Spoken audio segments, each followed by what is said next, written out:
एक गरीब किसान की दुख भरी कहानी।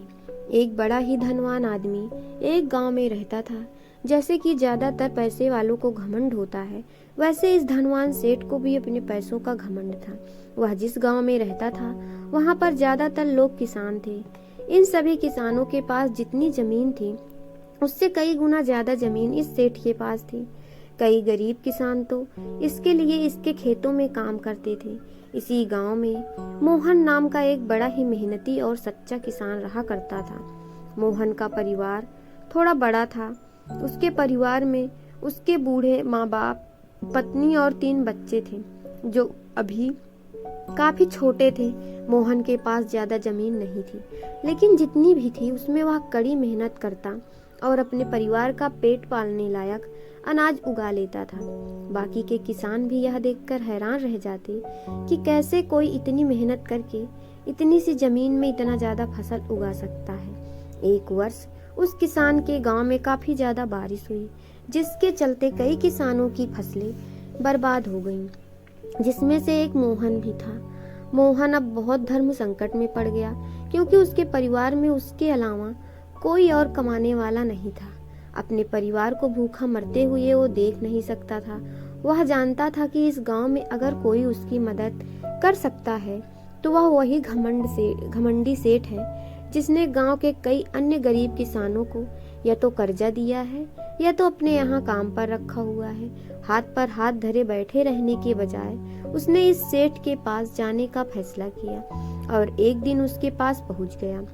सेठ के पास पहुंचकर मोहन बोला, सेठ जी, आपकी बहुत मेहरबानी होगी अगर आप मुझे थोड़ा सा कर्जा दे दें, जिससे मैं अपने खेतों में फिर से कोई फसल उगा सकूं, या फिर आप मुझे अपने यहाँ नौकरी दे दें ताकि मेरे परिवार को 2 वक्त का खाना मिल सके।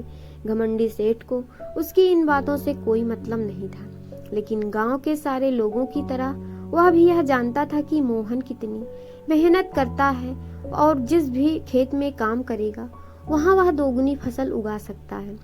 सेठ ने सोचा, अगर मैं इसे पैसे उधार देता हूँ तो शायद यह स्थिति में नहीं है कि मुझे वापस लौटा सके, लेकिन अगर मैं इसे अपने खेतों में काम करवाता हूँ तो मुझे जरूर दुगना फायदा होगा।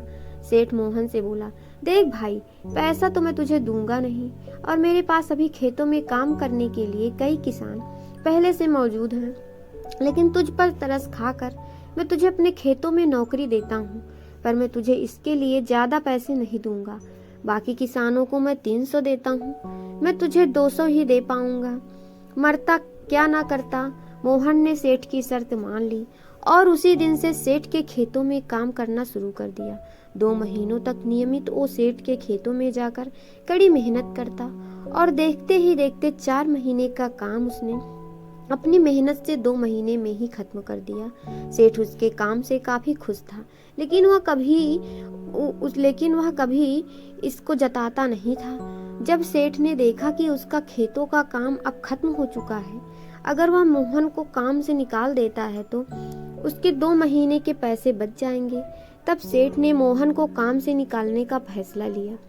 एक बार सेठ को ये विचार भी आया कि इतना मेहनती आदमी शायद उसे दोबारा न मिले, लेकिन फिर उसने सोचा कि अब अगले साल काम आएगा, तब उसे फिर से नौकरी पर रख लेंगे।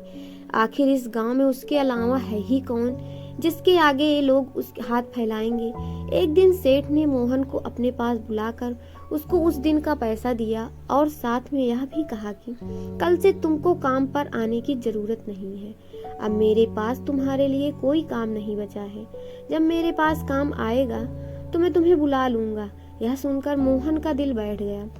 पिछले 2 महीनों से कम ही सही उसके बच्चों और परिवार के पेट में अन्न का दाना जा तो रहा था, अब क्या करेगा। यही सोचकर उसकी आंखों में आंसू निकल आए।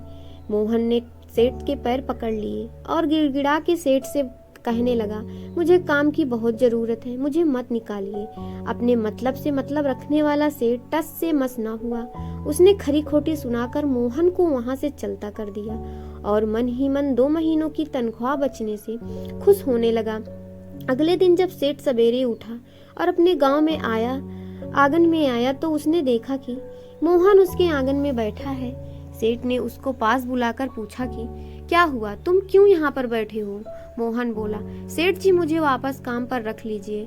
आप जानते हैं कि मेरी आर्थिक परिस्थिति कैसी है, थोड़ी दया कीजिए। लेकिन सेठ ने उसकी एक न सुनी और फिर एक बार उसे बुलाकर भला बुरा कहकर जाने के लिए कहा। बेचारा मोहन अपना सिर नीचे झुका के वहां से चला गया।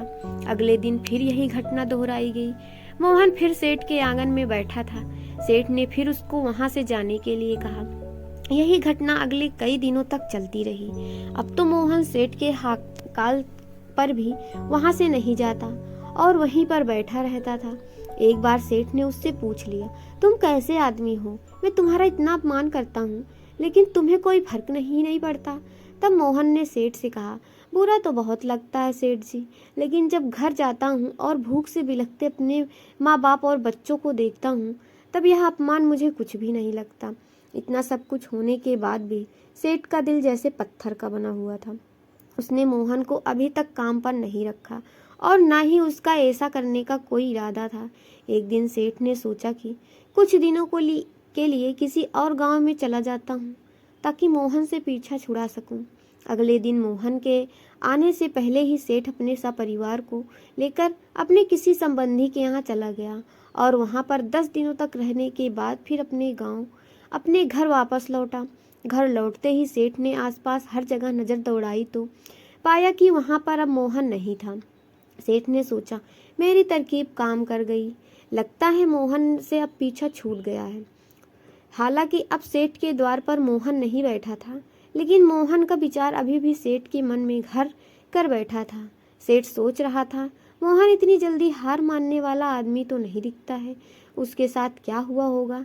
क्या उसे कहीं कोई और काम मिल गया होगा या फिर और कुछ? इन विचारों ने सेठ को बेचैन कर दिया और आखिरकार सेठ को मोहन की खबर लेने के लिए गांव में जाना पड़ा। सेठ को मोहन का पता नहीं मालूम था, इसलिए अड़ोस पड़ोस के अन्य किसानों से पूछने पर पता चला कि मोहन घायल हो चुका है और अपने घर पर आराम कर रहा है। सेठ ने जब उसके घायल होने का कारण लोगों से पूछा तो सेठ को पता चला कि जब सेठ अपना घर छोड़कर किसी और गांव में गया था, तब बंद घर देखकर कुछ चोर उसके यहाँ चोरी करने आए थे, जिनको रोकने की कोशिश करते हुए हाथापाई में मोहन चोटिल हो गया था। यह सब जानने के बाद सेठ का पत्थर का दिल भी अब मोम की तरह पिघल गया। सेठ को अपने किए पर पछतावा होने लगा। सेठ ने अपने आप को याद दिलाया कि कैसे उसने एक शरीफ और सच्चे आदमी को ज़्यादा काम करवा कर भी उसको पूरा पैसा नहीं दिया और जिसको गले से लगाना चाहिए था उसे ठोकर मारकर भगाता रहा। सेठ मोहन का घर का पता पूछकर उसके घर पहुंचा तो देखा कि मोहन की घर की हालात बहुत खराब है। उसका परिवार भूख से बेहाल है और वह खुद अपने हाथ पैर पर चोट के साथ एक खाट पे पड़ा हुआ है। यह दृश्य देखकर सेठ की आंखों में आंसू बहने निकल गए। सेठ ने मोहन के पास जाकर उनसे सच्चे दिल से माफ़ी मांगी, उसको उसकी मेहनत के पैसे दिए, उसका इलाज करवाया और उसको हमेशा के लिए अपने यहाँ काम पर रख लिया। इस स्टोरी पे आपकी क्या राय है, हमें कमेंट करके ज़रूर बताइएगा। मेरे चैनल को सब्सक्राइब और वीडियो को लाइक ज़रूर करिएगा। आपका बहुत